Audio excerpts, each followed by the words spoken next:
Kata Imam Haddad, tidak ada siapa orang yang paling dungu. Siapakah orang yang disebut dungu?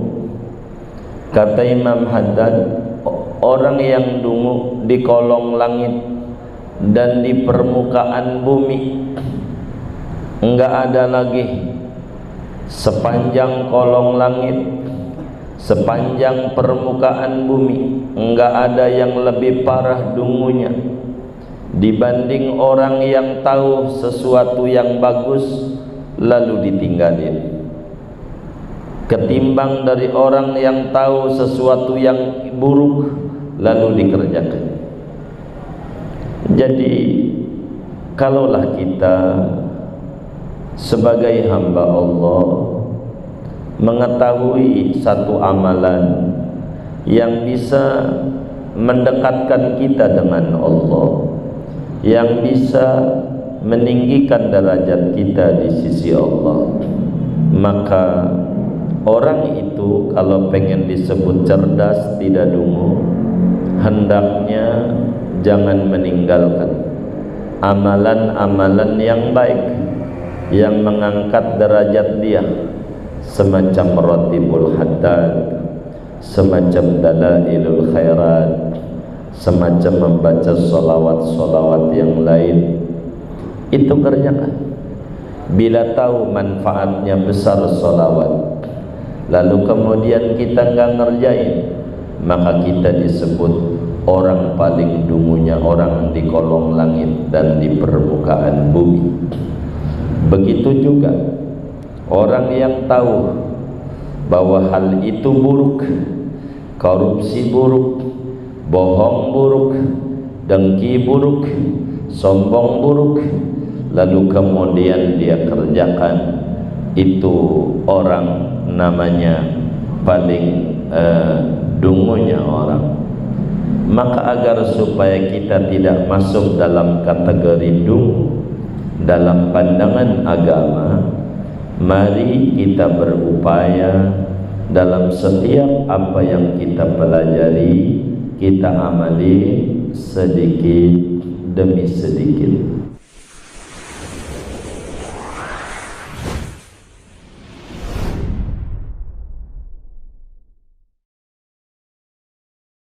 Bismillahirrahmanirrahim.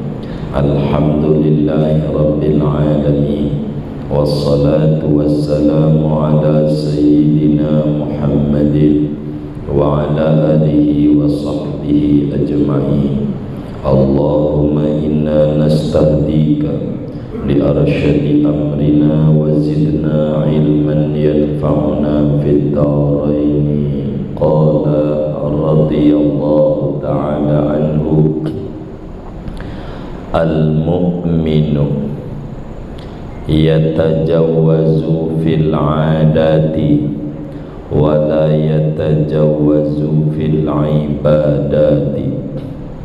Adapun orang mukmin yatajawwazu, yaitu memudahkan, yakni membatasi, fil 'adati pada urusan-urusan adat, wala yatajawwazu dan tidak membatasi, tidak bermurah-murah, fil ibadati pada urusan-urusan ibadah. Wal munafiqu, sedangkan adapun orang munafik, yatajawwazu fil ibadati, yaitu menggampang-gampangkan pada urusan-urusan ibadah, wala yatajawwazu dan tidak menggampang-gampangkan, fil adati pada urusan adat. Jadi kata Imam Al-Haddad rahimahullahu rahmatal abrar, manusia terbagi dua, ada yang mukmin, ada yang munafik. dan masing-masing memiliki ciri antara mukmin dan munafik. Mana ciri-ciri orang mukmin? Yang dikerjakan dalam setiap hari ada dua. Ada urusan ibadah, ada urusan adat. Adat itu kayak makan, kayak minum, kayak tidur, kayak ya ngobrol, bincang-bincang. Ini namanya adat. Orang mukmin kalau urusan makan enggak ribet, gampang aja, enggak begitu banyak syarat yang neko-neko. Orang mukmin kalau tidur enggak begitu ribet, jadi aja di karpet juga jadi, kadang di majelis sambil ngaji aja jadi aja. Itu begitu. Orang mukmin itu kalau udah urusan adat non ibadah enggak ribet, begitu sederhana, enggak begitu susah. Kendaraan apa aja, sebab orang mukmin itu yakin barang-barang yang di dunia ini sebatas kebutuhan, tidak begitu penting. Sudah mengukur kebutuhan ya sudah. Tapi kalau urusan ibadah cerewet, kalau urusan adat enggak cerewet. Biar gampang begini, bini kita suruh bikin kopi, tidak nurut, enggak marah, ke dapur aja bikin kopi, bikin teh, bikin indomie, mie instan, bikin aja sendiri. Dia enggak nurut sama kita, enggak apa-apa, karena ini bagian daripada ya adat. Tapi kalau urusan sholat, disuruh sholat enggak nurut, marah, enggak murah, enggak gampang. Kalau urusan dunia adat murah, gampang, enggak ribet, enggak neko-neko. Tapi kalau urusan ibadah kejam. Itulah orang-orang mukmin. Berbanding terbalik dengan orang munafik. Kalau orang munafik urusan dunia ribet banget, timbang makan gak ada kobokan aja, ngamuknya kayak apa. Tapi kalau sholat masa bodoh, istrinya mau sholat kek, mau kagak kek, anaknya mau ibadah kek, mau kagak kek. Jadi berbeda. Bila anaknya rajin ibadah, dia girang. Bila anaknya disuruh ke warung beliin pulpen, buku, minuman, enggak nurut, enggak apa-apa. Jadi orang mukmin itu mengerti tentang pentingnya akhirat, sementara orang munafik tidak mengerti tentang akhirat. Ukuran sukses adalah dunia. Kalau urusan ibadah males, urusan makan getol, itulah munafik. Urusan dunia semangat, urusan akhirat kurang semangat, itulah munafik. Dari kalam hikmah Imam Haddad ini kita disuruh menata dan mengukur. Kita disuruh berintrospeksi diri. Di posisi manakah kita ini? Apakah di posisi mukmin dengan kriteria yang disebutkan, ataukah sebaliknya kita di sisi orang munafik? Na'udzubillahi min dzalik. yang pada ibadah kita bermalas-malas, kalau urusan zikir kita ogah, tapi kalau urusan makan kita nambah. Ini kayak begitu. Maka seorang salik selalu berupaya kalau urusan ibadah ngambil yang maksimal, urusan dunia ngambil yang minimal. Berbanding terbalik dengan orang munafik, urusan ibadah ngambil yang minimal, urusan dunia pengennya yang maksimal. Inilah perbedaan antara dua, dan kita disuruh muhasabah ada di posisi mana kita. Wallahu a'lam. Kemudian kata Al-Imam Al-Haddad qaddasallahu sirrahul aziz, man lam yattahim nafsahu fi kulli wirdin wa sadar waqa'a minha kullul balaya al-kubar. Man lam yattahim, barang siapa tidak curiga, nafsahu pada dirinya, pada nafsunya, fi kulli wirdin pada setiap yang datang melintas di hati, wasodar dan pergi keluar dari hati, niscaya jatuh daripada dirinya kullul balaya al-kubar, oleh semua musibah-musibah yang besar.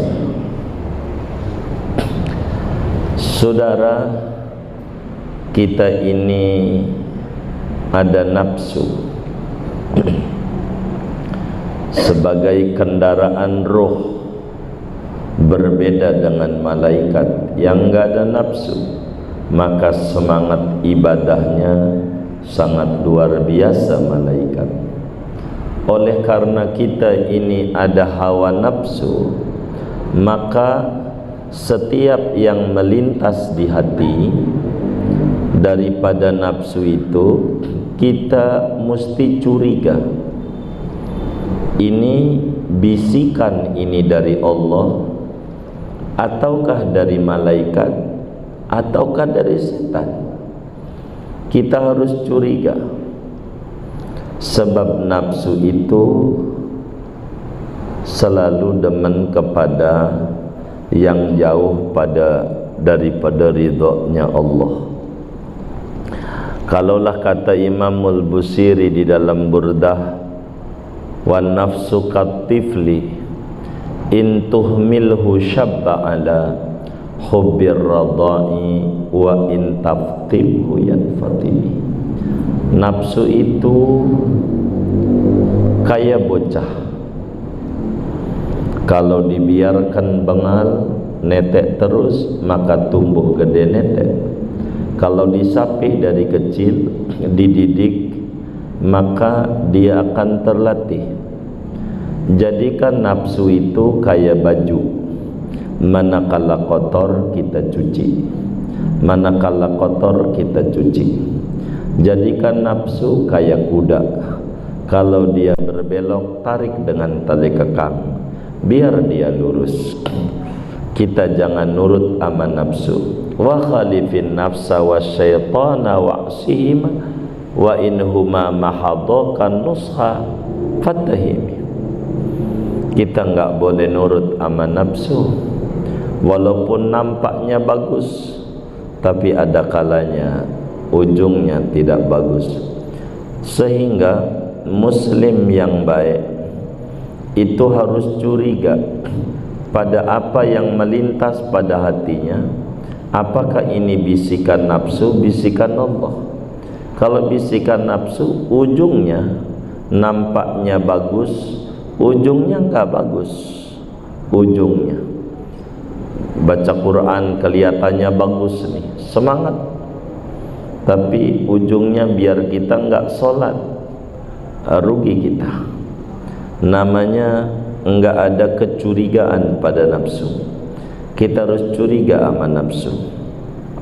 Enggak boleh kita ngandel sama nafsu. Kalau enggak, bakal terjebak pada riya, pada ujub, pada sombong, pada dengki. Kita harus curiga pada nafsu kita supaya kita selamat. Begitu.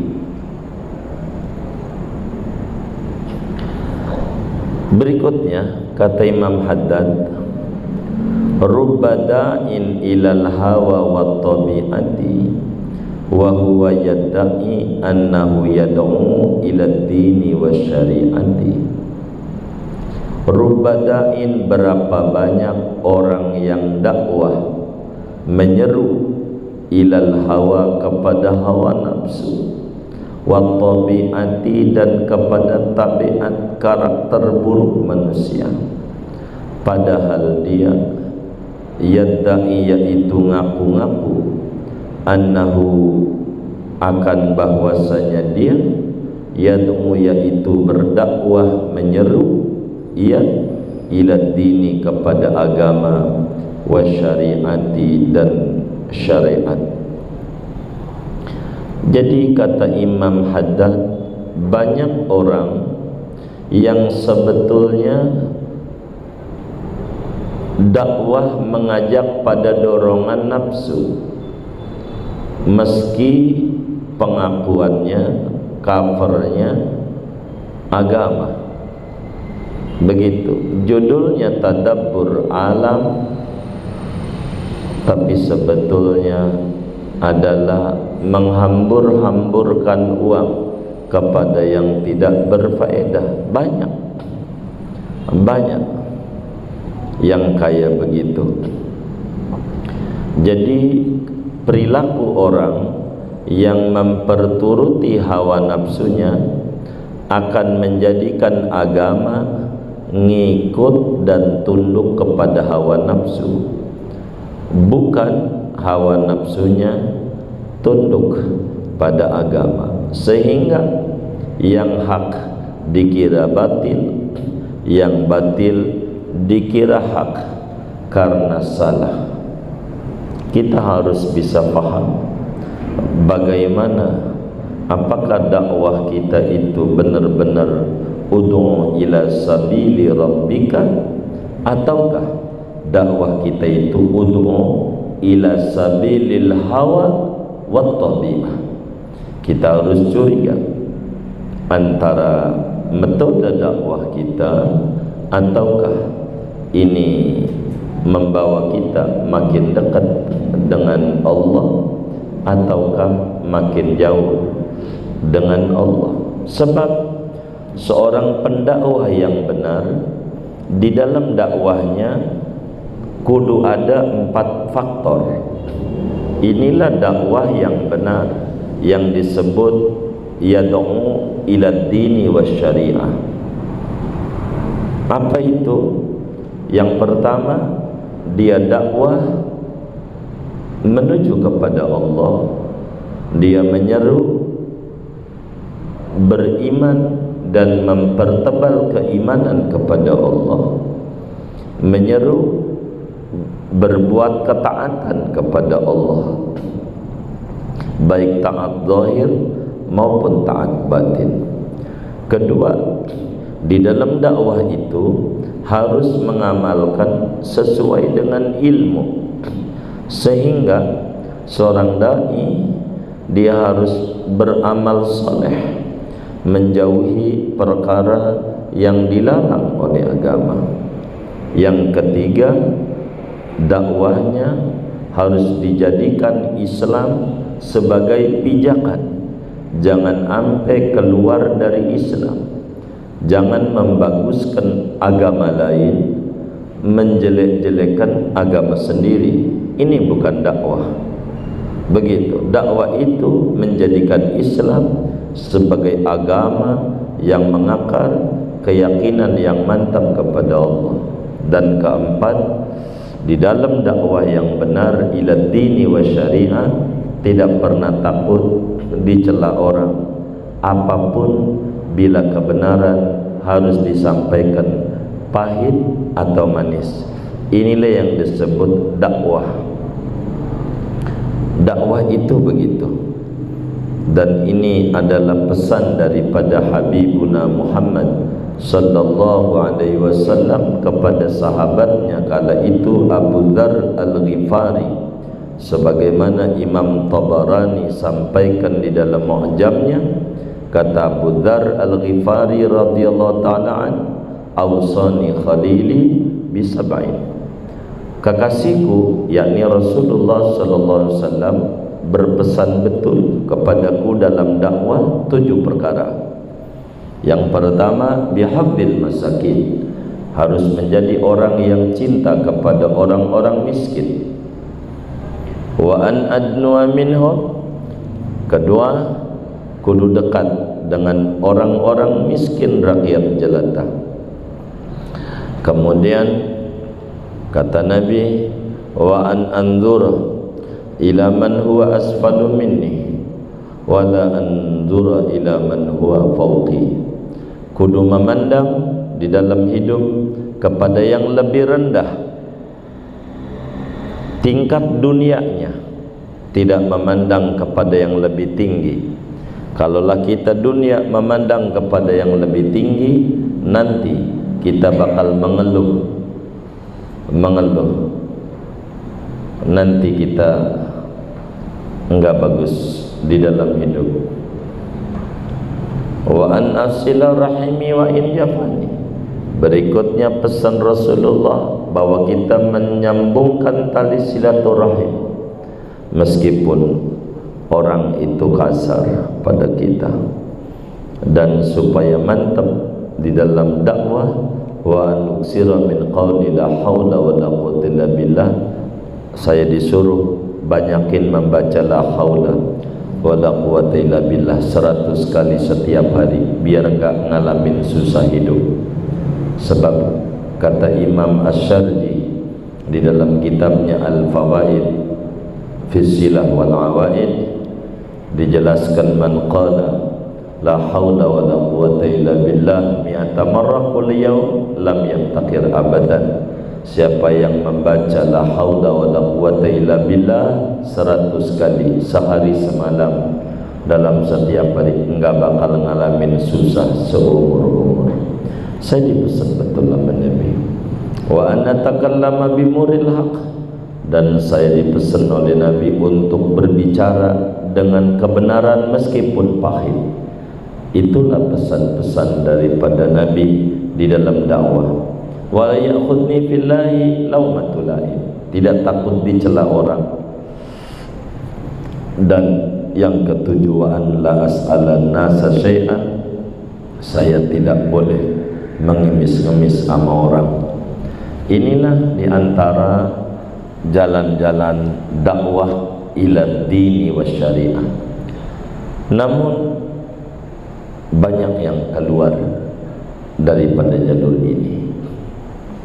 Berikutnya kata Imam Haddad radhiyallahu ta'ala anhu, al-ilmu 'alaika hatta ta'mala bihi, fa idza 'amilta bihi kana al-ilmu lak. Adapun ilmu itu akan membahayakan atasmu sehingga kau mengamalkan dengan ilmu itu.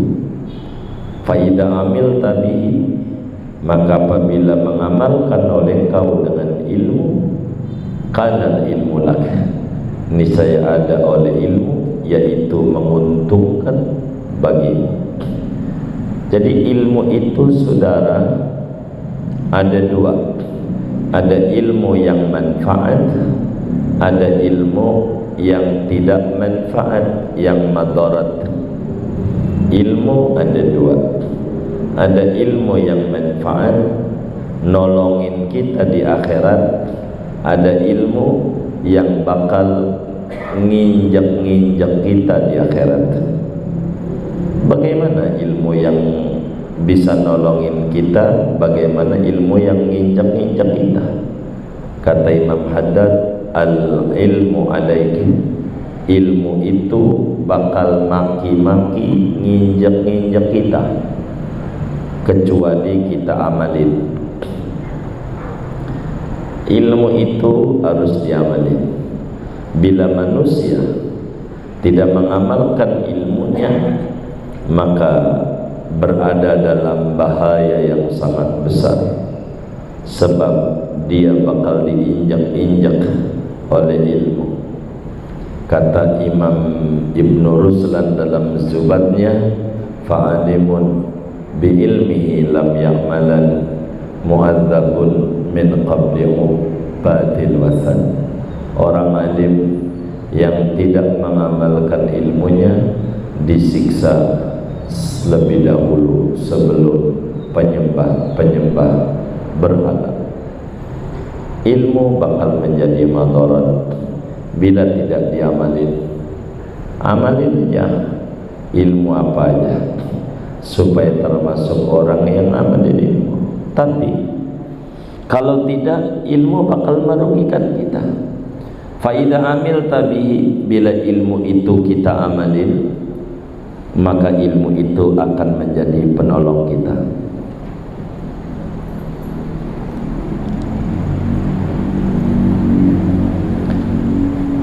Oleh karena itu, saudara-saudara sekalian, kita harus mengamalkan daripada ilmu sedikit demi sedikit. Enggak usah banyak, sedikit-sedikit saja. Nanti juga lama-lama menjadi bukit. Apa yang kita ketahui tentang agama, amalin. Kalau enggak diamalin, hilang kayak ilmu faraid. Orang cuma nanya doang, bagi warisan, gua dibagi juga kagak, ya hilang bakalnya amalannya. Bagi aja orang nanya, begitu, supaya nggak hilang. Sebagai mengamalkan ilmu, karena nyebarin ilmu juga kategorinya ngamalin ilmu. Amalin aja.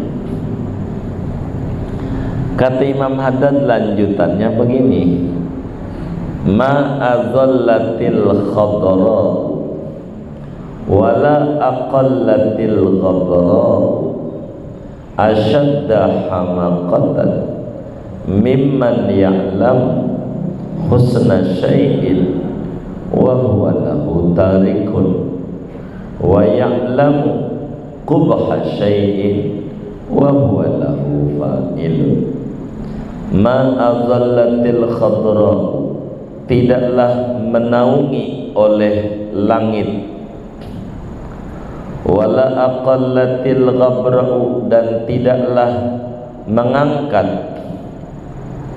oleh bumi, asyadda, akan orang yang lebih parah, hamaqatan, dari segi kedunguannya, mimman ya'lam, ketimbang daripada orang yang tahu, husna syai'in, akan kebaikan sesuatu yang baik, wa huwa lahu tarikun, padahal dia bagi sesuatu yang baik itu meninggalkan. Wa ya'lamu, dan ia tahu, qubha syai'in, akan buruknya sesuatu, yakni sesuatu yang buruk, wa huwa lahu fa'ilun, padahal dia bagi sesuatu yang buruk itu mengerjakan. Kata Imam Haddad, tidak ada siapa orang yang paling dungu. Siapakah orang yang disebut dungu? Kata Imam Haddad, orang yang dungu di kolong langit dan di permukaan bumi. Enggak ada lagi sepanjang kolong langit, sepanjang permukaan bumi, enggak ada yang lebih parah dungunya dibanding orang yang tahu sesuatu yang bagus lalu ditinggalin, ketimbang dari orang yang tahu sesuatu yang buruk lalu dikerjakan. Jadi kalaulah kita sebagai hamba Allah mengetahui satu amalan yang bisa mendekatkan kita dengan Allah, yang bisa meninggikan derajat kita di sisi Allah, maka orang itu kalau pengen disebut cerdas tidak dungu, hendaknya jangan meninggalkan amalan-amalan yang baik yang mengangkat derajat dia, semacam ratibul haddad, semacam dalailul khairat, semacam membaca solawat-solawat yang lain. Itu kerjakan.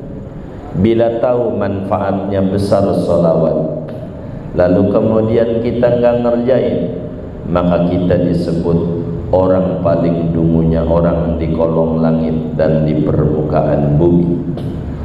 Begitu juga orang yang tahu bahwa hal itu buruk, korupsi buruk, bohong buruk, dengki buruk, sombong buruk, lalu kemudian dia kerjakan, itu orang namanya paling dungunya orang.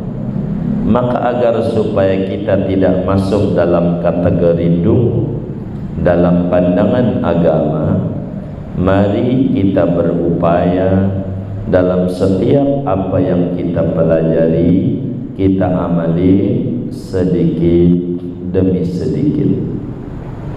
Kalau kata Imam Ibn Ruslan dalam Zubatnya, fa'mal walau bil usyrika zakati, amalin dah ilmu tuh 10%-nya aja nggak apa-apa, kayak zakat dah. Zakat pertanian kan 10%, kalaulah kita pakai irigasi. Jadi apa yang kita dapat tuh amalin, belajar, amalin ilmu. Adzan, belajar adzan. Ngimamin, belajar ngimamin. Tahlil, belajar mimpin tahlil. Belajar, amalin.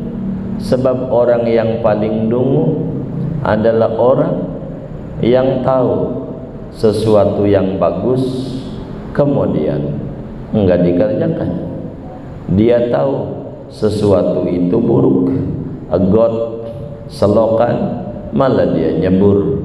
Itu namanya orang paling mendungunya orang. Oleh karena itu kita harus berupaya sekuat tenaga agar supaya kita menjaga agama kita sedikit demi sedikit. Insya Allah kalau kita kerjakan yang baik-baik, nggak usah banyak-banyak, nanti dirasa ada manfaat, entar juga bakalan nambah dan nagih sendiri. Itu begitu. Kemudian kata Imamul Haddad radhiyallahu ta'ala anhu, dabbir summa fa'al fakir summa qul. Dabbir, rencanakanlah olehmu, sumaf'al, kemudian kerjakan oleh, fakir, pikirin olehmu terlebih dahulu, sumakul, kemudian ucapkan. Saudara-saudara sekalian, amalan yang dikerjakan oleh kita dua. Ada amalan lewat perbuatan, ada amalan lewat ucapan. Dalam hidup ini ada amalan yang dikerjakan lewat perbuatan, tindakan kita. Ada yang lewat ucapan. Dua-duanya supaya berhasil kita harus tata. Maka kata Imam Haddad, kalau urusan perbuatan, tindakan, dabbir, planning dulu. Jadi apa aja diprogram. Bahkan para salafus soleh punya kepengenan nih, pengen apa, di programnya di Ramadan, ini direncanakannya. Dari Ramadan ini dia niat, nanti di bulan Syawal, nanti di bulan anu, karena niat di Ramadan ganjarannya gede, 70 kali lipat. Jadi di programnya di Ramadan, apa aja ngerjainnya nanti, namanya dabbir. Sebab kata Imam Ali radhiyallahu ta'ala an, su'ut tadbir yurisut tadmir. Buruknya rencana mendatangkan bencana. Jadi buruknya rencana mendatangkan bencana. Maka sebelum bertindak, planning, buat schedule, buat program, baru kerjakan. Ini hal yang sangat bagus di dalam agama. Bahkan Rasulullah sallallahu alaihi wa alihi wasallam dalam hadis yang diriwayatkan oleh Imam Ad-Dailami di dalam kitabnya Musnad Al-Firdaus daripada Sayyidina Anas ibn Malik radhiyallahu ta'ala anhu, kata Rasulullah sallallahu alaihi wasallam, at-tadbir nisful aish. Perencanaan yang bagus itu setengah kehidupan, tinggal setengah lagi untuk menuju kesuksesan. Jadi untuk menuju sukses, yang separuh pada rencana. Buatkan rencana, jangan nggak diprogram, jangan tidak di planning yang benar, baru kerjakan. Kalau saudara termasuk orang yang bisnis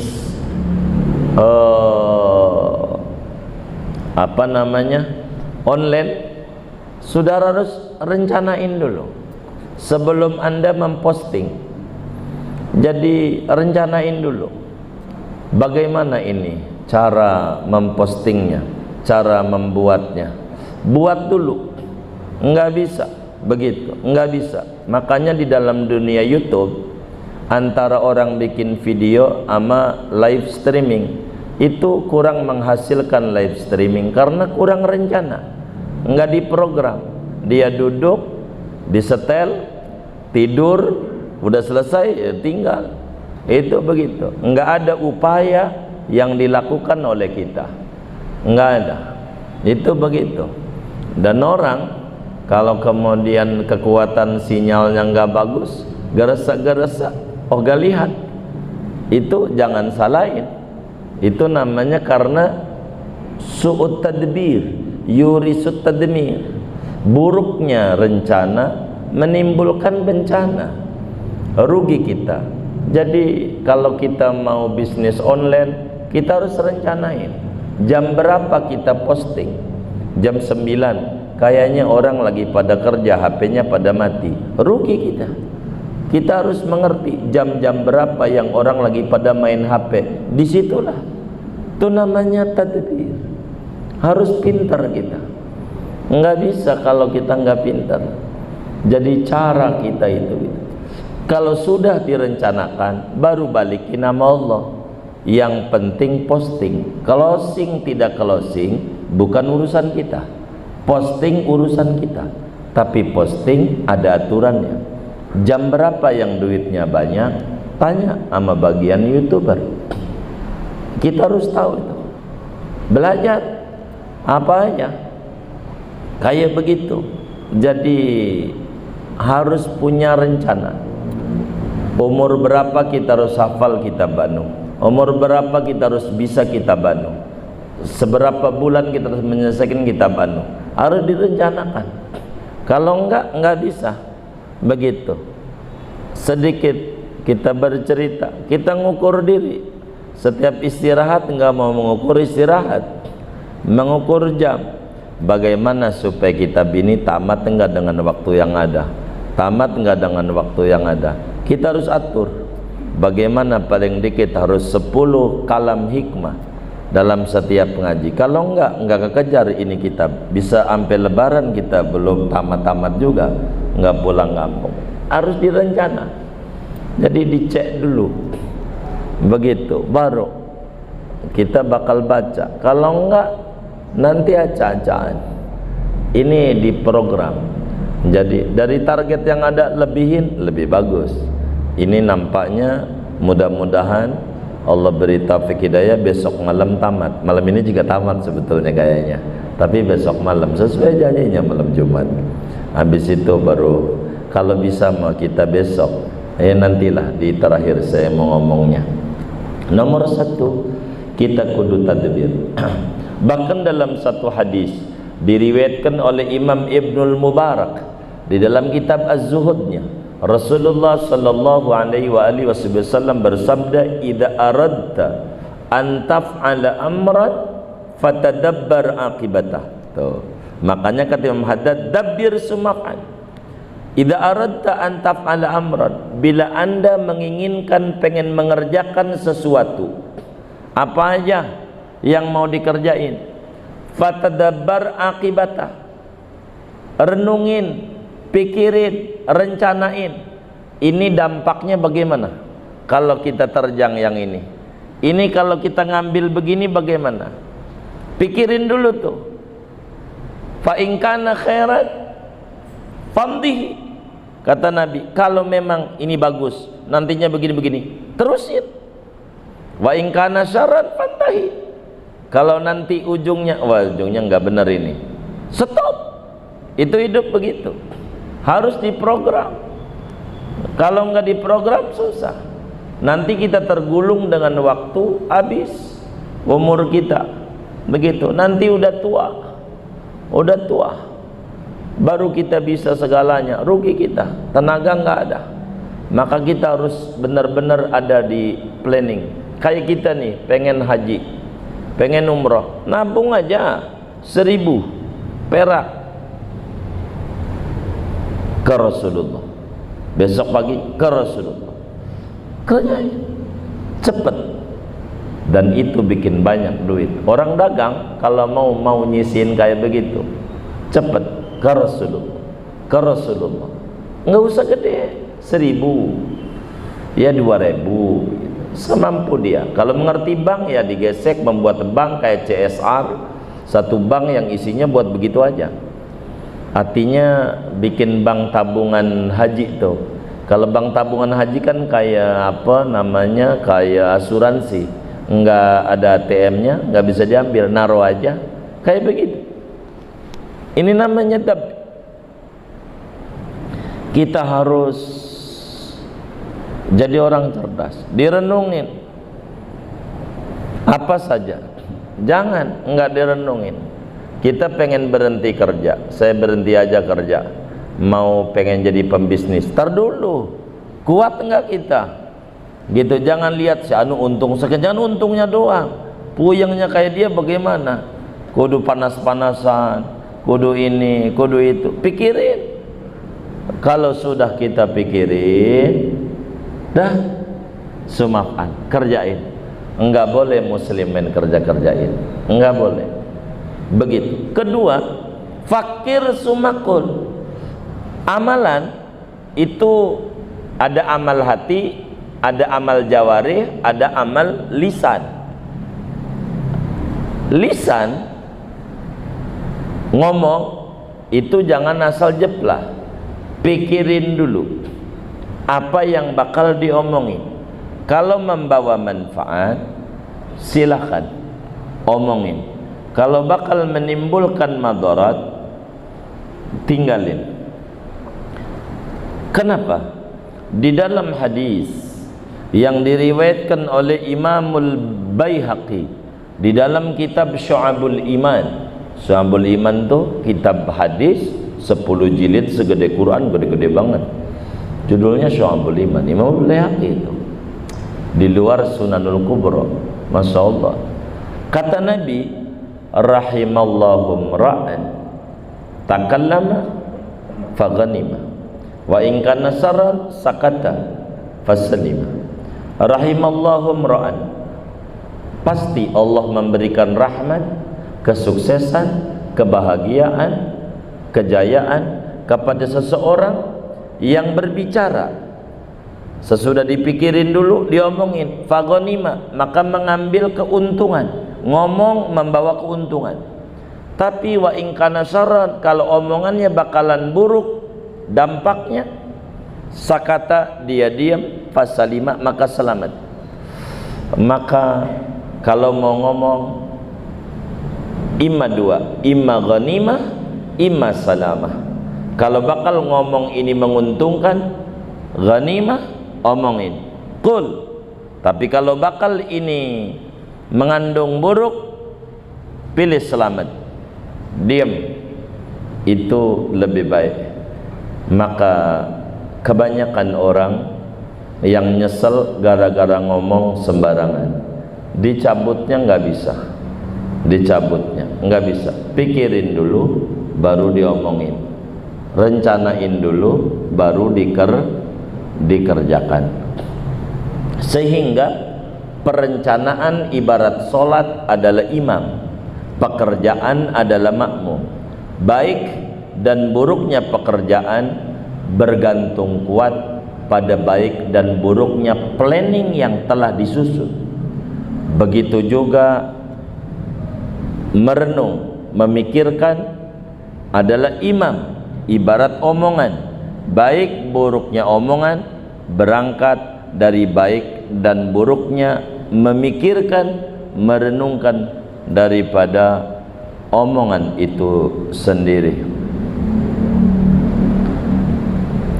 Kemudian kata Imam Haddad radhiyallahu ta'ala anhu, kafa ahlal akhirati syarafan anna kulla ahadin yuhibbu an yunsaba ilaihim wa illam yakun minhum. Cukup pada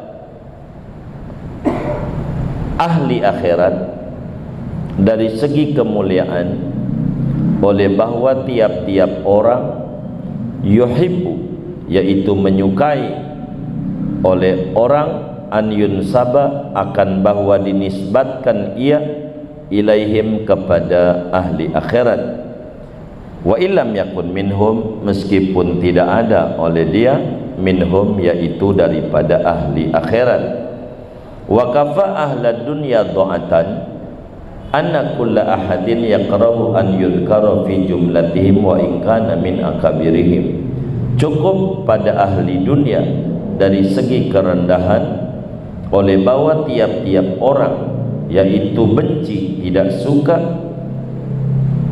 akan bahwa disebutkan ia pada jumlah ahli dunia, meskipun ada oleh dia min akabirim, daripada pembesar-pembesarnya ahli dunia. Artinya begini saudara, kita harus ada di kelompok mana? Ada kelompok pencinta akhirat, ada kelompok pencinta dunia. Ilmu masuknya ahlul akhirat. Ilmu, jadi ilmu itu pengen tahu tingginya ilmu gampang. Cukup ketinggian ilmu. Orang yang bodoh dikata pinter, girang. Girang nggak? Wih pinternya, girang nggak? Padahal nggak punya. Itu begitu. Itu menunjukkan ilmu itu tinggi. Sebagaimana cukup bodoh itu sebagai kerendahan. Orang bodoh dikata bodoh, marah nggak? Marah. Padahal dia bodoh. Begitu juga akhirat. Orang-orang ahli akhirat itu akan kelihatan ketinggian derajatnya dari mana? Semua orang pengen disebut ahli akhirat walaupun bukan. Sebagaimana cukup kerendahan derajat bagi ahli dunia, tiap-tiap orang ogah disebut hubud dunia walaupun dia benar-benar ahli dunia. Begini saudara, akhirat itu biar gampang. Apakah kita ini termasuk ahli akhirat ataukah kita ini termasuk ahli dunia? maka kita kudu introspeksi. Caranya begini, kita gambar satu hari ada orang datang ke rumah kita nganterin duit, katanya ini THR buat lebaran, takut belum beli kue nastar, begitu, kasihlah 5 juta. Selang sejam ada datang pengemis bawa mangkok,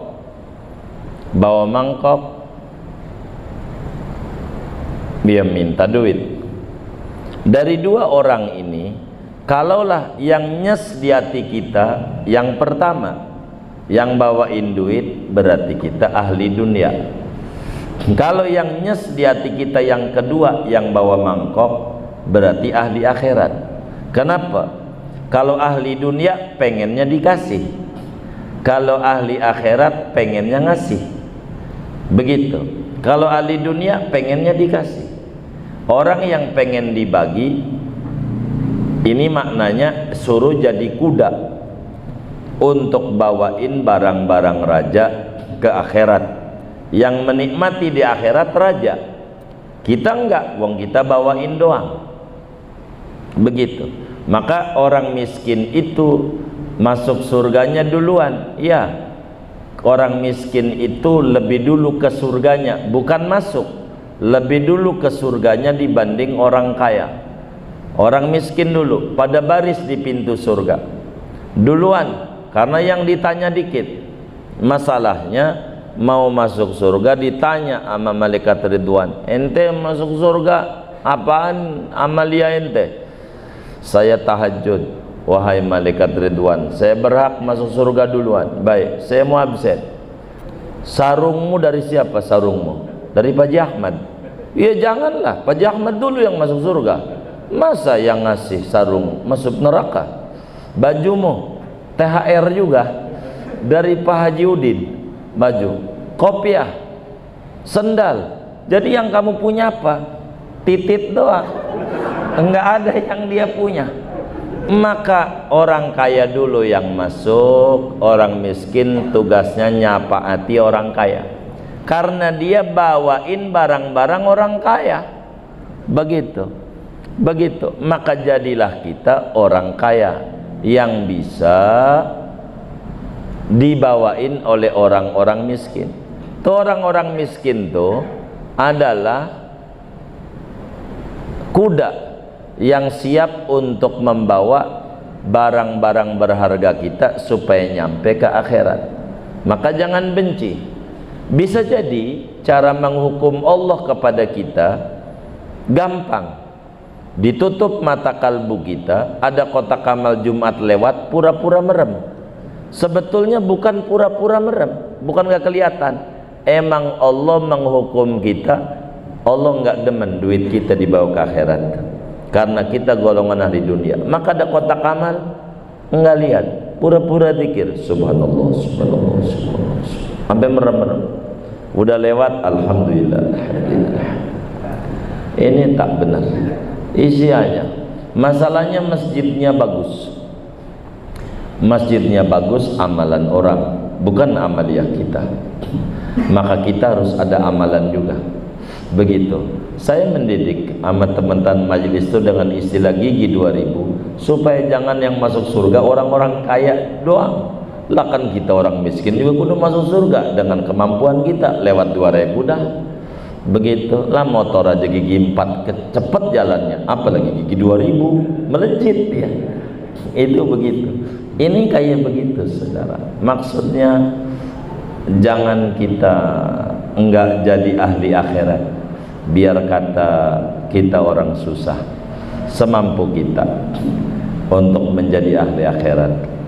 Jadi cara mengukurnya begitu. Kalau ada yang ke rumah kita membawa hadiah ama orang yang minta sodako, kalau kita demen pengen diberi lebih banyak daripada memberi, maka kita tergolong ahli dunia. Kalau kita memberi lebih senang dibanding diberi, itu kita termasuk kategori ahli akhirat. Begitu. Karena kita harus benar. Dulu Ada orang nggak mau ngaji, ngaji susah mulu, waktunya nggak ada, sibuk kerja, sulit untuk ngaji. Dia datang kepada seorang sufi besar, namanya Imam Ahmad bin Hanbal, muridnya Imam Syafi'i. Tahajudnya tiap malam 300 rakaat dari umur 8 tahun sampai umur 80, enggak putus. Umur 80 udah loyo 150 rakaat sampai wafat. Imam Ahmad ditanya, guru, kenapa ya saya ini enggak mau ngaji, pengennya duit mulu otak saya ini. Kata Imam Ahmad, begini, kalau ente nanya sama saya mau tanya dulu ente. Baik, biar saya ini jadi orang yang lebih baik lagi hari demi harinya Imam Ahmad. Baik, kata Imam Ahmad bin Hanbal, saudara, saya mau tanya, rezeki itu udah dijamin gak sama Allah? Dia jawab, iya, rezeki udah dijamin sama Allah. Quran juga begitu bilangnya, wa ma min dabbatin fil ardi illa 'alallahi rizquha. Kalau udah dijamin, kata Muhammad, ngapain ente puyang-puyang sesuatu yang dijamin? Surga dijamin gak? Enggak. Nabi aja sampai bengkak, itu yang kudu dipuyangin. Lagi Imam Ahmad, lagi. Saya mau tanya, rezeki itu dibagi-bagi nggak sama Allah? Masing-masing ada jatah rezeki. Iya. Nahnu qasamna bainahum ma'isyatahum fil hayatid dunya. Kami bagi jatah rezekinya masing-masing. Nah, kalau udah ada jatahnya, kenapa Anda rakus banget pala jadi kaki? Kaki jadi pala ampe nggak keburu sholat 5 waktu. Mau ngapain? Kata dia, iya juga ya. Lagi Imam Ahmad, lagi. Kata Imam Ahmad, kalau orang bersedekah itu bakal diganti nggak sama Allah? Wah, diganti berkali-kali lipat. Begitu, bal yazdad, bal yazdad, bal yazdad. Quran juga bilang, wa ma anfaqtum min syai'in fa huwa yukhlifuh. Apa yang Anda bagikan, Allah bakal bagi lagi. Lihat rambut kepala, dikerok, dicukur, makin panjang. Alis nggak pernah cukur-cukur, segitu-gitu aja. Kalau memang harta dengan dibagi makin tambah banyak, kenapa Anda pelit? Pura-pura nggak lihat kalau ada kotak amal lewat. Emang ada yang kayak begitu? Nggak ada, alhamdulillah. Kata dia, kalau begitu saya harus bisa membagi waktu, kapan untuk ngaji, kapan untuk kerja. Nah, begitu. Kita harus paham, bila surga adalah benar adanya, kenapa kita harus berleha-leha tidak mengejar untuk surga? Ayo, untuk surga, penting untuk surga. Kita nggak boleh stres berlebihan. Sudah ada aturan dari Allah, waktunya kerja-kerja, waktunya ngaji-ngaji, waktunya baca salawat, waktunya main-main, kongkong, main WA, ada dibagi waktunya. Rizki sudah dibagi, kita nggak usah. Allah subhanahu wa ta'ala bagi. Ayam aja dibagi rezekinya, burung dibagi rezekinya, masa kita enggak dibagi rezeki sama Allah? Kemudian kata Imamul Haddad, min akbaril kabairil batinati wa zahirati antar tamisa min ashabika dunya wa hum yaltamisuna minkal akhirata. Di antara paling besarnya daripada dosa-dosa besar yang batin maupun yang lahir, yaitu bahwa kau menuntut dari teman-temanmu akan dunia, wahum, padahal mereka temanmu, yaltamisuna minkal akhirata, yaitu menuntut dari engkau akan akhirat. Dosa saudara berkelas. Ada dosa besar, ada dosa kecil, dan ada dosa yang paling besarnya dosa. Mana yang termasuk dosa paling besarnya dosa? Yaitu kita meminta dunia kepada orang lain dan orang lain meminta akhirat kepada kita. Sampailah Rasulullah sallallahu alaihi wasallam bersabda dalam satu hadisnya, ya'ti ala ummati zamanun yusbihur rajulu mu'minan wa yumsi kafiran yabi'u dinahu bi ardin yasirin minad dunya. Akan datang satu masa atas umatku di mana di masa itu pagi-pagi masih mukmin, sore jadi kafir. Pagi masih lurus, sore udah nggak benar. Dia jual agamanya dengan sepotek dunia yang kecil.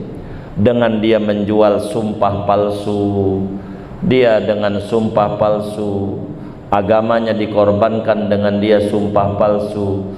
Akhirnya dia dapat duit dengan sumpah palsu, tapi agama dia dikorbankan. Dan ini dosanya besar yang model begini.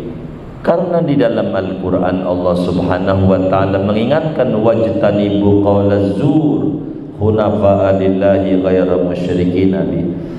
Hindarilah sumpah palsu. Bahaya begitu, syirik, bohong, bahaya. Kenapa?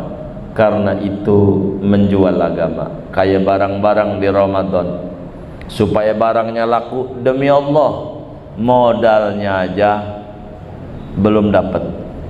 Demi Allah modalnya aja belum dapat, padahal untungnya belum gede. Untungnya mau untung masih kecil.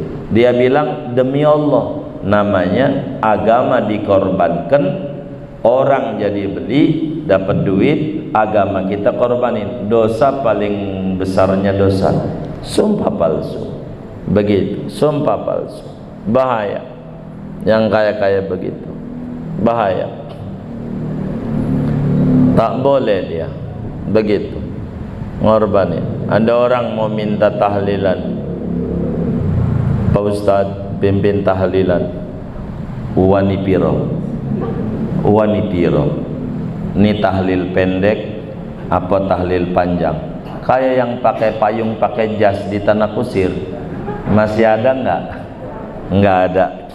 Itu ditanya, wani piro? Ya segini, kulhu 3 kali. Kalau segini Yasin. Jadi mau yang berapa? Jadi ada paketnya ternyata. Begitu. Enggak tahu sekarang ada apa enggak kayak begitu. Enggak ada, alhamdulillah. Gitu. Nah, jadi saudara,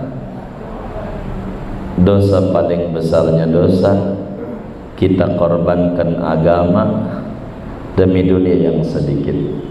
Mana kita gojek, enggak sholat demi dapat duit, tapi ninggalin sholat. Ini dosa paling gedenya dosa. Rugi kita. Jangan. Mau ngapa? Waktunya sholat, kita sholat. Begitu. Jangan kita korbankan agama demi dunia, tapi hendaklah kita korbankan dunia demi kebesaran dan kejayaan agama. Inilah amal paling mulianya amal di mata agama. Qimatul insani inda ahli dunya ma ya'khudhuhu minhum. Qimatud dunya, qimatul insan, adapun nilai seorang manusia itu, inda ahli dunya, menurut ahli dunia, ma ya'khudhuhu, yaitu apa-apa yang mengambil oleh manusia, hu akan apa-apa, minhum daripada ahli dunia. Saudara-saudara sekalian, Imamul Haddad memberikan gambaran kepada kita tentang derajat kita di mata orang dan derajat kita di mata Allah. Derajat kita di mata orang bagaimana? Maka kata Imamul Haddad, dalam pandangan ahli dunia, derajat kita itu diukur sejauh mana kita mengambil dari orang. Kita di mata orang, kalau banyak kita ngambil dari orang, makin rendah. Kalau kita tidak mengambil dari orang, makin tinggi. Makin banyak kita mengemis, makin rendah derajat kita, karena akan dijengkalin oleh apa yang kita ambil dari orang. Itu di mata orang. Manakala kita mengambil dunia dari orang banyak, maka nilai kita rendah. Karena itu di dalam hadis yang sahih, Imam Ibnu Majah meriwayatkan di dalam Sunan Ibnu Majah dari sahabat Nabi, nama KTP-nya Hazan, tapi diganti sama Nabi. Sebab Nabi kalau ada sahabat namanya nggak bagus, selalu dirombak-rombak, diganti-ganti. Ada orang ditanya, ada anak muda, "Man anta?" Kata Nabi, "Siapa anda?"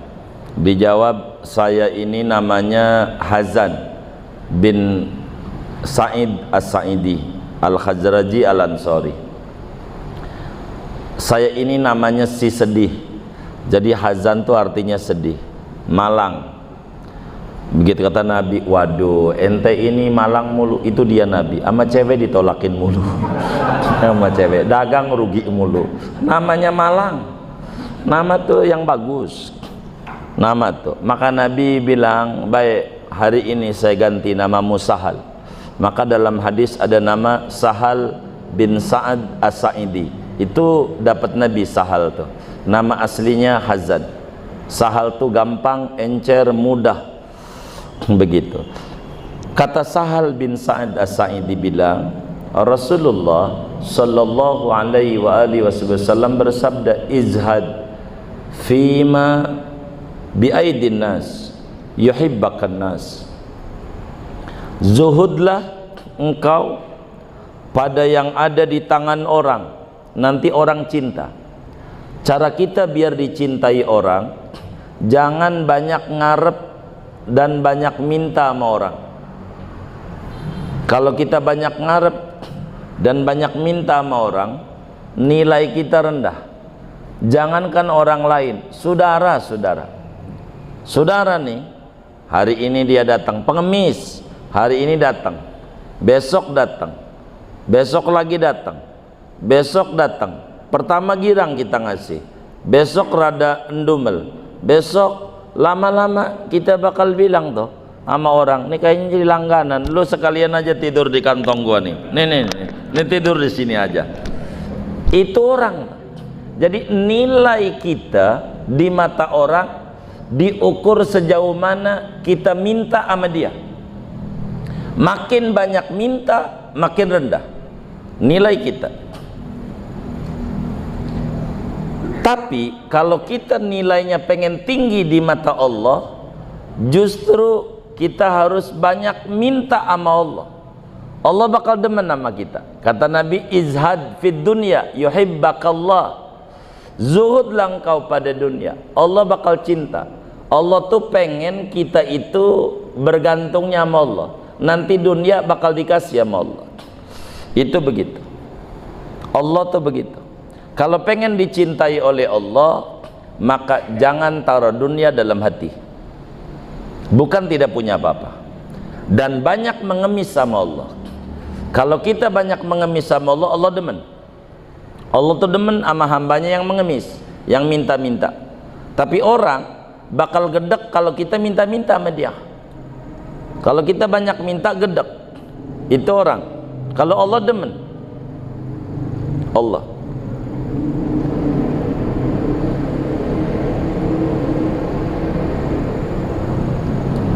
Apa itu? Ada itu Imam Syafi'i punya syair. La tas'alanna bunayya Adam hajatan wasalil ladzi abwabuhu la tuhjabu.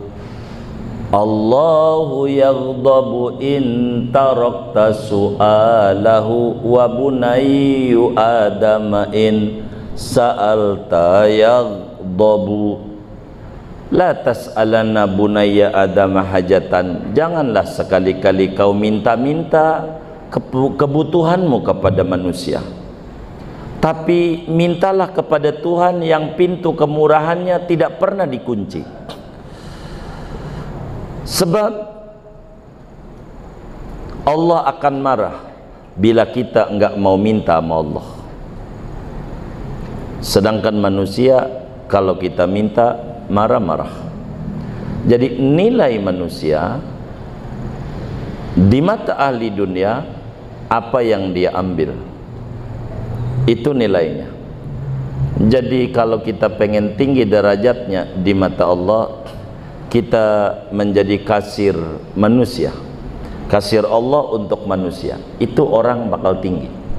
Jadi orang akan diukur sejauh mana yang dia minta. Kalau kita minta-minta tahu, orang yang paling tahu kiai itu wataknya, pejabat, gubernur, wali kota, camat, tahu tuh. Ini kiai ini model begini nih, ini kiai ini model begini nih, kiai ini, itu tahu dia. Itu begitu. Orang kaya aja suka jengkalin. Itu begitu. Jadi akhirnya kita jadi rendah. Jadi itu begitu. Jadi ama Allah kita kudu minta-minta, baru Allah demen ama kita. Gitu. Jadi zuhud pada dunia maknanya tidak meletakkan dunia pada hati, bukan tidak punya apa-apa. Begitu. Jadi hati buat Allah, sesuai dengan janji kita dalam salat, inna salati wa nusuki wa mahyaya wa mamati lillah. Hidupku, matiku untuk Allah. Begitu. Jadi kalau kita udah hidup dan mati untuk Allah, dunia untuk kita. Tapi kalau kita hidup kita untuk dunia, Allah nggak mau. Sebab Allah nggak mau diduakan. Maka otak kita harus diisi dengan Allah. Kenapa kita mengajarkan habis solat membaca sallallahu Muhammad 100? Supaya kita ingat solat yang kita kerjakan ini yang ngajarin Nabi Muhammad. Solat yang kita kerjakan ini yang ngajarin Nabi Muhammad. Dan Nabi Muhammad kekasih Allah. Kekasihnya disebutin nama kekasihnya, itu demen. Allah itu begitu. Maka segalanya akan dikasih. Sallu ala kasyifil gummah kaitazulal gummah. Bersolawatlah kepada Nabi yang bisa menghilangkan kesusahan kita, agar supaya kita nggak ngalamin susah. Maka baca solawat 100 habis solat, itu akan meninggikan kita punya derajat di mata Allah Subhanahu wa ta'ala. Supaya kita itu begitu. Jadi ketika ada orang ditanya, ente ini bisa mimpin kenapa? Dijawab, saya mimpin karena saya ada ilmu. Kenapa orang demen? Karena saya tidak banyak minta-minta sama orang. Begitu. Kalau banyak minta-minta, orang nggak demen. Siapa aja itu orang tuh, orang miskin kayak orang kaya nggak demen. Begitu. Kalau diminta-minta, itu begitu. Oleh karena itu, supaya derajat kita tinggi di mata Allah, kudu zuhud. Dan supaya kita dicintai orang, kudu tidak ngarep-ngarep diberi orang. Manusia yang baik yaitu manusia yang tidak banyak berharap pada pemberian manusia. Itu yang baik. Berikutnya, in aradta an tastashira insanan faqaddir annahu yushiru alaika bimukhalafati ma tuhibbu fa in ra'aita imtisalahu wa illa fada'. In aradta, jikalau menginginkan oleh kamu, antastasyira, akan bahwa mengajak musyawarah oleh kamu insanan akan seorang manusia, yakni orang lain. Kalau kita mau ngajak musyawarah, sharing dengan orang lain, faqaddir, maka andai-andaikan oleh kamu pada diri, annahu yushiru alaika, bahwasanya manusia itu memberi musyawarah ia atasmu bimukhalafati ma tuhibbu, dengan menyalahi apa yang kau sukai. Fa in ra'aita imtisalahu, kalau kamu melihat akan mematuhinya dia, maka itu jelas fadzaka zahirun. Wa illa, kalau tidak melihat dia tidak patuh dengan isyarat kita, fada, maka tinggalkan musyawarahnya. Jadi saudara, hidup yang bahagia itu bila segala sesuatu dimusyawarahkan. Tapi di dalam musyawarah ada adab.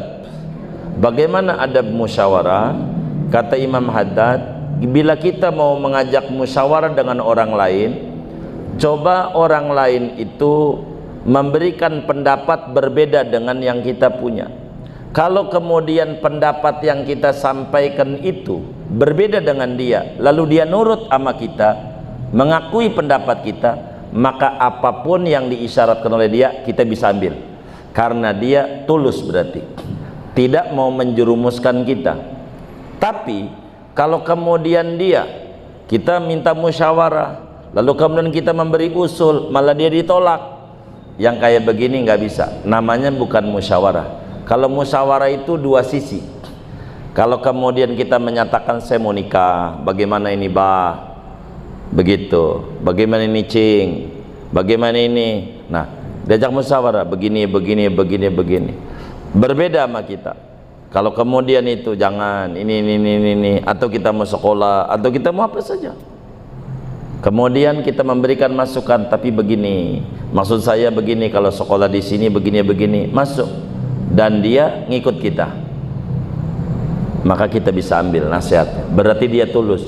Karena yang diajak musyawarah itu pahit harus bilang pahit, manis harus dibilang manis. Jangan sampai diajak musyawarah iya aja, ini namanya bukan musyawarah. Begitu. Jadi musyawarah tuh begitu. Saya mau ajarin, kalau bapak saudara semua jadi pengurus masjid atau pengurus apa saja, agar supaya rapih, maka sampaikan dalam musyawarah itu, ini bagaimana nih cat masjid nih, warna apa? Ada yang bilang warna hijau aja, hijau bagus, sebab itu kubahnya Nabi juga hijau. Oh baik, ini usulan cakep. Kalau boleh bang, saya mau tahu berapa kaleng abang mau nyumbangnya. Begitu, sebab ada usul, ada usil. Kalau usul ngomong, ada tindakan nyata. Kalau usil ngomong doang bikin pegel panjang, yang kayak begini. Jadi setiap ngomong ditegur, ente mau nyumbang berapa? Karpet yang bagus warna merah, jangan hijau kayak begini. Baik, mau berapa gulung anda? Ntar diem, kalau diem dah. Kalau itu namanya usil. Begitu. Kalau ngomong doang semua orang juga bisa. Dari ngomong ini harus ada tindakan. Kalau kita jadi pengurus masjid begitu tuh, besok lusa kita mutusin sesuatu enak. Nanti orang bakal mikir-mikir, sebab kalau gua usul udah ada tindakan, dia nggak sembarangan dia ngomong. Jadi harus ada landasan, karena orang ngomong asal jeplak, dan ini bahaya. Begitu, karena pala orang bakal berbeda-beda dengan pola pikir yang tidak sama. Jadi di dalam musyawarah itu ada ajaran-ajaran yang sangat benar. Al-Quran sendiri, Allah Subhanahu Wa Taala mengingatkan kepada Rasulullah SAW untuk mengadakan musyawarah. Wasyawirhum fil amri, bermusyawarahlah dalam segala persoalan, karena musyawarah itu bagus. Tapi ada adab-adab yang harus kita jalankan di dalam kita bermusyawarah.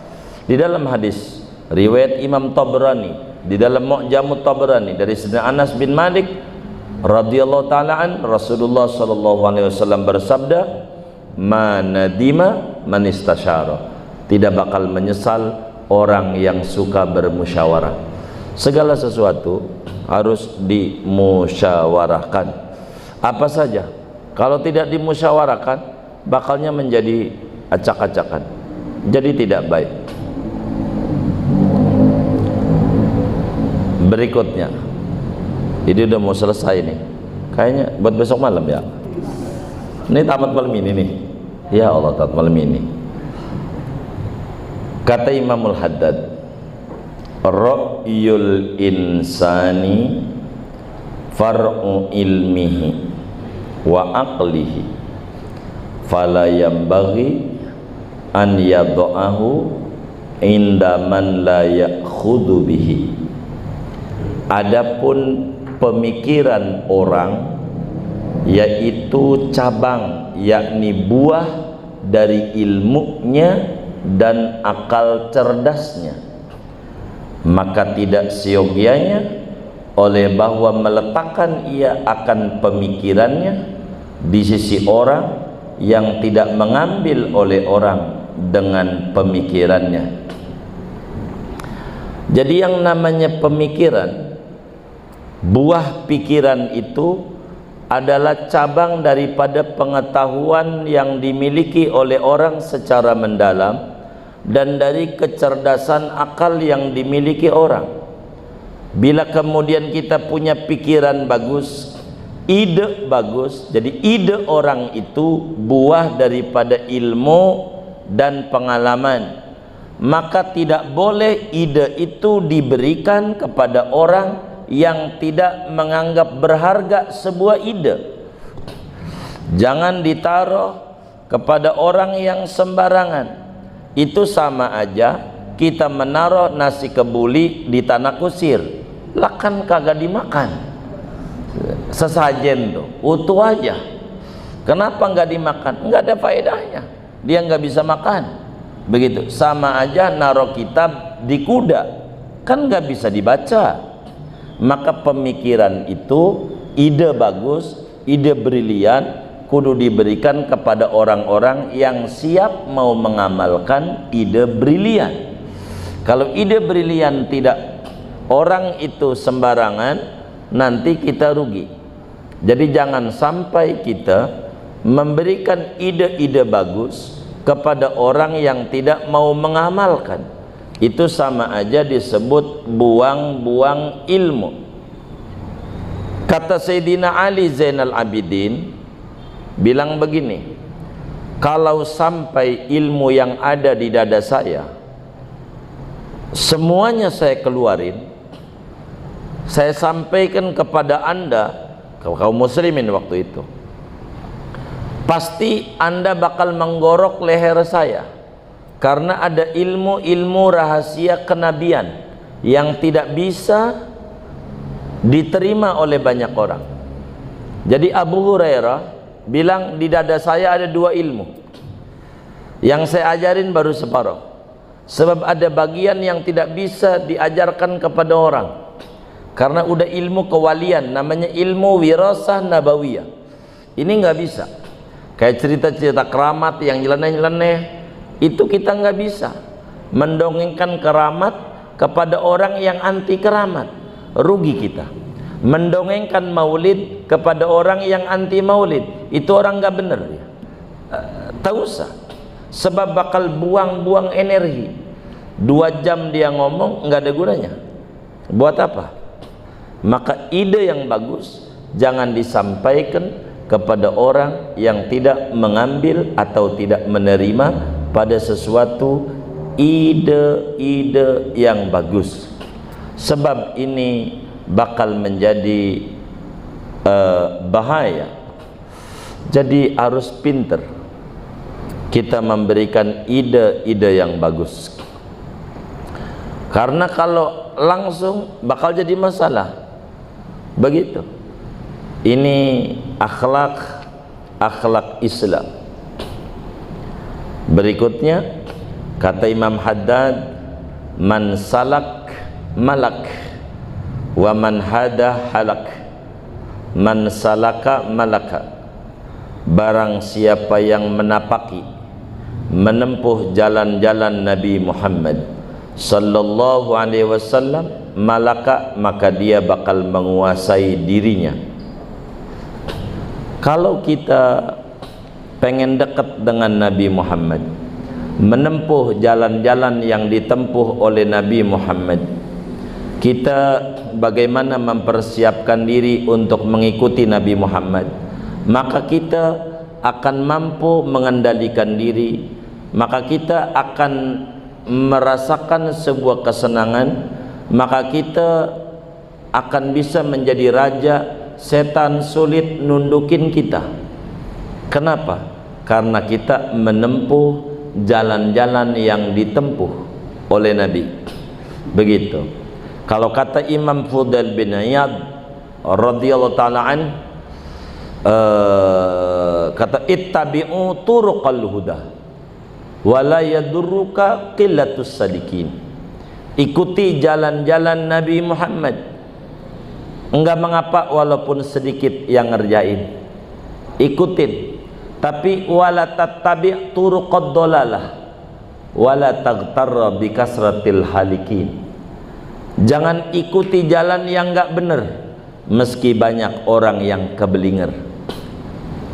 Kita enggak usah, kita ikuti jalan-jalan Nabi Muhammad.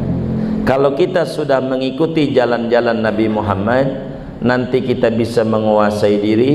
Kita nanti bakal menjadi orang yang tinggi derajatnya karena kita mengikuti jalan-jalan Nabi Muhammad. Yang kecil-kecil aja, motong kuku. Nabi itu kalau motong kuku tangan kanan nih, tangan kanan. Tangan dulu, kanan sama kiri, duluin kanan. Lalu diawali Nabi itu dengan telunjuk kanan.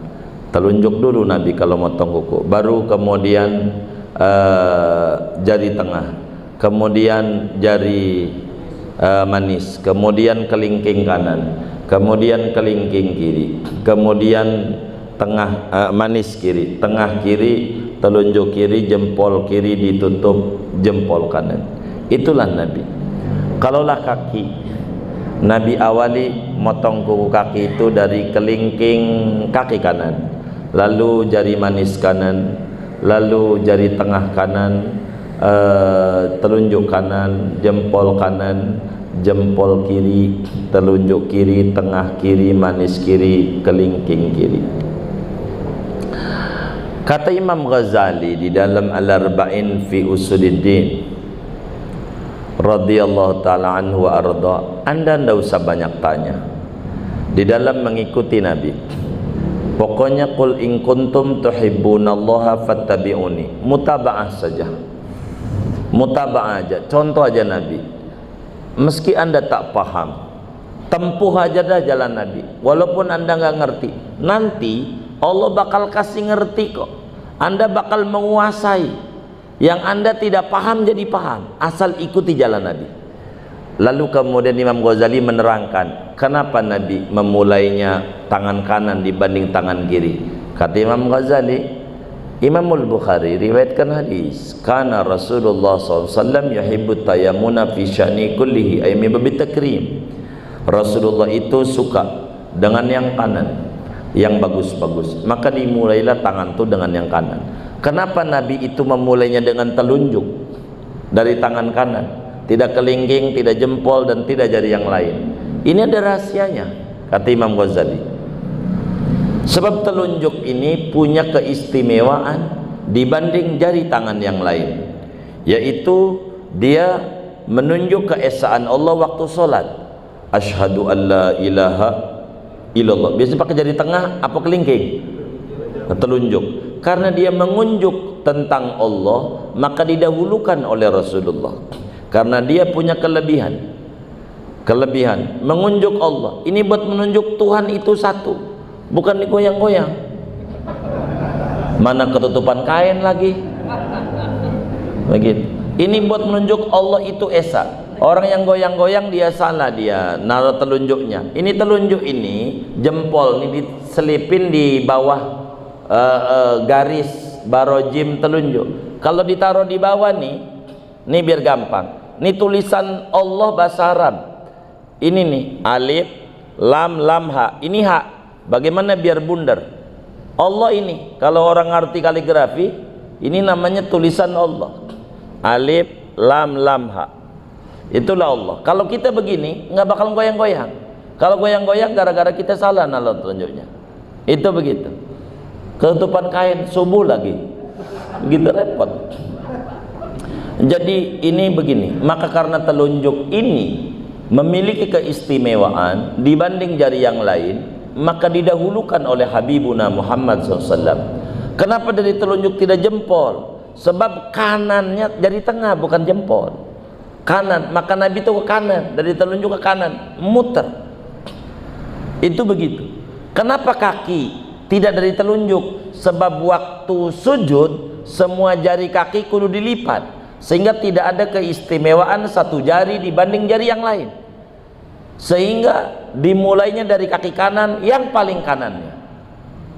Itulah Nabi. Jadi kata Imam Ghazali, ini hadhihi asrarus syariah, ini rahasia di balik ajaran Nabi. Pokoknya man salak malak. Udah tempuh aja jalan Nabi, Anda bakal bisa mengerti. Ikuti aja, tempuh aja jalan Nabi, nanti bakal mengerti. Tempuh aja jalan Nabi, tempuh aja. Mana yang jalan Nabi? Begitu. Jangan lari dari jalan Nabi, ikuti aja. Karena kebahagiaan as-sa'adah kullas sa'adah fil mutaba'ah li Rasulillah sallallahu alaihi wasallam. Kebahagiaan itu adanya pada ngikut Rasulullah. Ikut Nabi aja, ikut Nabi. Pokoknya man salak malak. Tapi waman hada halak, barang siapa menyimpang dari jalur-jalur salafus salih, halak, maka dia bakal binasa. Kita nggak bisa. Jangan lari dari jalan Nabi. Nabi udah ingetin, ajaban li talibid dunya wal mautu yatlubuh. Aku heran sama orang yang ngejar-ngejar dunia, mati lagi ngejar-ngejar dia. Ngapain? Begitu. Kita ikuti aja jalur-jalur Rasulullah sallallahu alaihi wasallam. Jadi kalaulah kita ikuti jalan Nabi, makanya kenapa para sahabat menjadi hebat? Kenapa sahabat itu hebat? Apakah dia jumpa dengan Nabi? Tidak. Wong Abu Jahal juga jumpa, wong Abu Lahab juga jumpa. Dia dapat nadroh dari Rasulullah. Nadrohnya Nabi nyelamatin para sahabat. Makanya ada lagu tuh, khairal bariyah nadroh ilayya. Khairal bariyah, wahai Nabi Muhammad, sebaik-baik makhluk, aku mohon pandanganmu. Kalau dapat nadroh dari Nabi, enggak mesti ketemu Nabi mulia. Contohnya Uwais Al-Qarani. Uwais Al-Qarani enggak datang ke Rasulullah, enggak ziarah ke Madinah, enggak ketemu sama Nabi Muhammad sampai Nabi wafat, tapi disebut-sebut di Madinah, ente Umar bin Khattab, ente Ali, nanti kalau ketemu orang namanya Uwais Al-Qarani, bilangin salam ta'zim dari saya Rasulullah kepada dia, salamin, dan ente minta doa sama dia. Kenapa? Man salak malak. Tapi wa man hada halak. Bila Abu Lahab, Abu Jahal, orang Arab, apalagi Abu Lahab, masih pamannya Nabi, menyimpang dari jalan Nabi, halak, binasa. Kita jangan. Kalau kita kaya, bagaimana ajaran Nabi pada orang kaya? Kalau kita miskin, bagaimana ajaran Nabi bagi orang miskin? Kalau kita jadi pejabat, bagaimana ajaran Nabi jadi pejabat? Kalau kita berkeluarga, bagaimana Nabi jadi kepala rumah tangga? Kalau kita jadi anak, begitu seterusnya. Man salak malak, wa man hada halak. Kita harus bisa. Orang-orang yang mengerti tentang jalannya Nabi, ada zaman dulu namanya Abi Sinan. Abi Sinan ini sufi besar dari kalangan tabi'in, punya anak namanya Hasan, Hasan bin Abi Sinan. Dia nanya sama abahnya, bah, bagaimana kau merasakan kehidupan ini? Kata abahnya, alhamdulillah saya baru bahagia kalau saya udah lolos dari neraka. Kalau belum lolos dari neraka, saya rasanya belum bahagia banget. Kalau kita kan enggak, kalau punya motor NMAX aja rasanya bahagia banget. Itu beda kita. Kalau saya lolos dari neraka, saya bahagia. Lalu ditanya, apa yang kau pengen ibah? Mumpung saya masih ada dan saya bisa menuruti apa yang Abah pengen. Yang saya pengenin malam tuh panjang banget dah. Sampai dia bilang begini dalam senandungnya, ya lailutul, ya lailutul, ya naumuzul, ya fajrukif la tatlu'i, ya lailutul. Pengantin baru katanya, wahai malam, panjanglah engkau, panjang aja. Ya naumuzul, wahai tidur, hilang. Pokoknya mata melek terus dah, malam terus saja. Ya fajru, wahai fajar, kif, awas, jangan nongol, jangan nongol. Pokoknya malam terus. Ini pengantin baru kalau kata guru kita tadi. Pengantin baru tuh begitu, pengennya malam aja, nggak ketemu siang. Begitu, malam aja. Begitu, nggak ketemu siang. Itu orang-orang sufi begitu, pengennya malam terus. Sebab malam itu ada kedekatan dengan Allah. Tidak ada orang yang diangkat jadi wali di siang hari, nggak ada. Semua orang diangkat jadi wali gara-gara malamnya melek. Nabi aja Isra Mi'raj malam. Subhanalladzi asra bi 'abdi lailan. Nabi Musa dapetin Taurat, bisa mendengar firman Allah malam. Wa wa'adna Musa salasina lailatan, malam.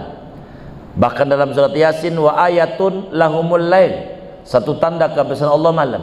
Kata Imam Haddad, ma uqidat liwaliyin wilayatun ila fil lail. Tidak pernah Allah angkat orang jadi wali di siang hari, adanya malam. Orang pengen pintar, malamnya melek. Malamnya melek. Kalau orang pengen pintar nggak bisa, malamnya melek. Malamnya melek. Tahadus bin nikmah, saya tuh nggak tidur malam ada 4 sampai 5 tahun, nggak pernah malam tidur. 4 sampai 5 tahun begitu. Bisa ditanya itu sama guru abaya ibabai, hampir 5 tahun ndak malam ndak tidur, tidurnya siang, pagi tidur, begitu. Sampai diatur tuh makannya suruh 10 suap segala macam, malam melek, tidur paling 3 jam. Kenapa? Emang orang kalau pengen tinggi derajatnya malam ndak bisa. Kalau malamnya ngorok itu nggak bisa malam. Jadi rezeki itu adanya di malam. Jadi ngorok-ngoroknya malam, siang mengutinnya. Ngorok, tahu ngorok-ngorok? Begini-gini ini pohon. Malam, siang tuh tinggal mengutin. Lihat aja tuh Ustaz Zardi tuh, malam dia bikin video. Begitu. Siang tinggal mengutin dolarnya aja dia. Bener nggak? Bang Nur kalau macam ini ya, Bang Awi, begitu. Malam. Orang kalau pengen dicintai Allah malam. Sebab inna fil laili lanafahat ala fata'arradu laha. Di malam hari itu ada keramat-keramat besar. Kita kudu kejar itu. Malam nggak bisa. Malam tuh kudu melek. Malam tuh kudu melek. Nggak bisa. Malam itu ada kenikmatan. Malam nggak bisa. Ini juga nih yang ngaji nih, hasil dari malam-malam ini. Bener nggak? Iya tuh, dari malam ini. Itu yang ngaji-ngaji ini.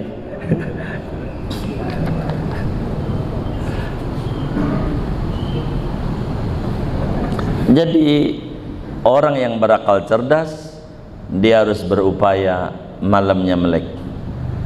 Malamnya melek. Begitu. Jangan tidak melek. Begitu.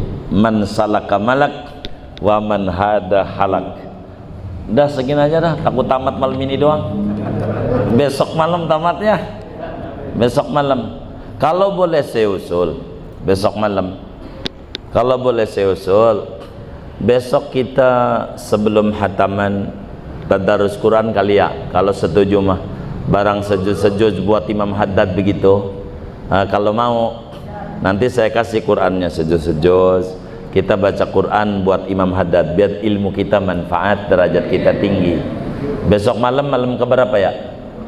Oh, malam 27. Jadi kita baca Quran, nanti kita ngaji, nanti kita sholat tasbih malam, besok malam ya, gitu. Kalau setuju begitu, kita mau hataman Quran aja buat Imam Haddad begitu, dan para guru-guru dah ya.